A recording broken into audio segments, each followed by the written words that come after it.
selamat datang di Tangerang Talk. Di sini kita akan berbincang terkait program dari pemerintah Kota Tangerang. Episode kali ini Tangerang Talk akan ngobrol-ngobrol soal PPDB online yang akan dilaksanakan di Kota Tangerang. Lalu seperti apa sistem dan teknis pelaksanaannya? Dan sekarang di tengah-tengah kita telah hadir Kepala Dinas Pendidikan Kota Tangerang yaitu Bapak Jamaluddin. Halo Pak, apa kabar? Baik, alhamdulillah. Ini isunya lagi happening banget Pak tentang PPDB ya. Iya. Mungkin wali murid juga nungguin informasinya. Kalau boleh tahu kapan nih Pak Jamal nih dimulainya PPDB online Kota Tangerang? Ya. Nah, terkait dengan jadwalnya ini untuk SD, jenjang SD ini ada beberapa zona ya. Jalurnya itu ada beberapa jalur zonasi, lalu jalur afirmasi dan jalur perpindahan. Memang untuk jalur zonasinya agak lumayan besar ya. Karena di dalam permen itu minimal 70% untuk SD. Nah, kita ambilnya 80%. Karena memang di SD itu sudah merata ya kaitan dengan masalah sekolahnya. Hampir 338 sekolah SD negeri itu nyebar di 13 kecamatan. Nah, pendaftarannya untuk afirmasi dilaksanakan tanggal 14 Juni. Sebentar lagi, mungkin minggu depan ya. Betul, Pak. Terus yang kedua perpindahan orang tua itu dilaksanakan pada tanggal 14 Juni juga sama. Sedangkan anak berkebutuhan khusus, tahun ini kita Kota Tangerang ini menerima kebutuhan khusus. Untuk di SD itu sebanyak 53 sekolah yang menerima anak yang berkebutuhan khusus. Tiap-tiap sekolah nerimanya 2 orang anak. Nah, Itu wajib ya Pak ya semua sekolah ya, semua yang sudah ditunjuk itu adalah wajib untuk menerima anak berkebutuhan khusus. Terus selanjutnya ada zona lingkungan sekolah. Ini pendaftarannya dilaksanakan pada tanggal 17 sampai 18 Juni. Lalu ada juga zona wilayah, ya zona wilayah ini dilaksanakan juga tanggal 17 sampai 18 Juni. Lalu ada zona umum atau antar zona, ini dilaksanakan tanggal 21 Juni. Dan zona luar kota Tangerang ini 21 Juni. Dan insya Allah untuk PPDB SD ini sampai dengan daftar ulang tanggal 23 Juni selesai. Berarti nanti setelah PPDB SD selesai ya Pak ya, tanggal 23 Juni ya Pak ya, ditargetkan untuk daftar ulang ya Pak ya? Ya. Nanti akan dilanjutkan oleh PPDB SMP. Ya, Dimulai dari kapan tuh Pak? Untuk pendaftaran PPDB SMP itu akan dilaksanakan dimulai dari anak berkebutuhan khusus. Jadi SMP juga, SMP negeri itu menerima anak berkebutuhan khusus. Nah itu diambil dari afirmasi. Jadi di dalam permen itu afirmasi dibagi 2. Yang pertama anak yang tidak mampu 12% setengah. 2% setengahnya itu adalah untuk anak berkebutuhan khusus. Nah ini dilaksanakan pada tanggal 28-29 Juni. Sedangkan yang zonasinya itu dilaksanakan tanggal 30 Juni sampai dengan 1 Juli 2021. Adakah syarat yang harus dipersiapkan Pak untuk wali murid ataupun calon peserta didik yang akan mendaftar? Untuk persyaratan pendaftar untuk anak TK itu berusia 5 tahun.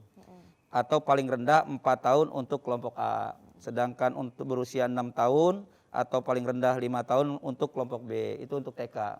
Sedangkan untuk SD berusia paling rendah 6 tahun. Tanggal 1 Juli besok ya. Jadi 1 Juli itu harus 6 tahun. Selanjutnya sekolah wajib menerima peserta didik yang berusia 7 tahun. Terus yang ketiganya pengecualian syarat usia paling rendah 6 tahun, paling rendah 5 tahun 6 bulan ya dibuktikan rekomendasinya itu dari psikolog.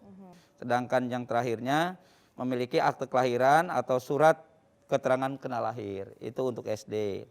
Sedangkan untuk SMP berusia paling tinggi maksimal itu 15 tahun ya pada tanggal 1 Juli. Lalu memiliki ijazah baik SD maupun MI atau program kesetaraan itu paket A. Dan menunjukkan surat keterangan lulus yaitu harus aslinya. Dan yang terakhir memiliki NISN, nomor induk siswa nasional. Ini ada kendala nggak sih Pak? Yang pasti ada ya, namanya juga sistemnya online ya Pak. Tapi gimana Dinas Pendidikan dan Kominfo ya Pak ya untuk mensiasatinya itu agar semua PPDB berjalan dengan lancar? Cuma yang menjadi perhatian kita ini kadang-kadang masyarakat masih belum memahami terkait dengan sistem yang sekarang. Artinya anak-anak beliau itu orang tua inginnya sekolah negeri semua. Betul. Sedangkan daya tampung kita di SMP itu cuma 10.600. Nah, padahal kita di Kota Tangerang itu sudah ada anggaran yang namanya BOP untuk swasta. Jadi orang tua harusnya juga tidak perlu harus memaksakan ke sekolah negeri, bisa juga ke sekolah swasta, sebetulnya seperti itu. Iya betul Pak. Kalau ngomongin soal biaya, Pemda juga sudah membantu ya Pak. Sudah ya, terkait membantu, SPP ya, iya Pak, ya? bahkan di SMP itu 105.000 SPP-nya. Jadi salah satu syarat untuk mengambil BOP sekolah swasta itu harus menggratiskan SPP-nya. Kan kalau tadi balik lagi Pak ngomongin sistem PPDB online dan mungkin diantara wali murid ataupun kita terkendala oleh jaringan misalnya ya Pak ya, apalagi kalau mereka daftarnya secara mandiri melalui website yang disediakan oleh Pemkot Tangerang. Itu ada pusat bantuan nggak sih Pak untuk mereka bertanya atau menggali informasi lainnya? Iya.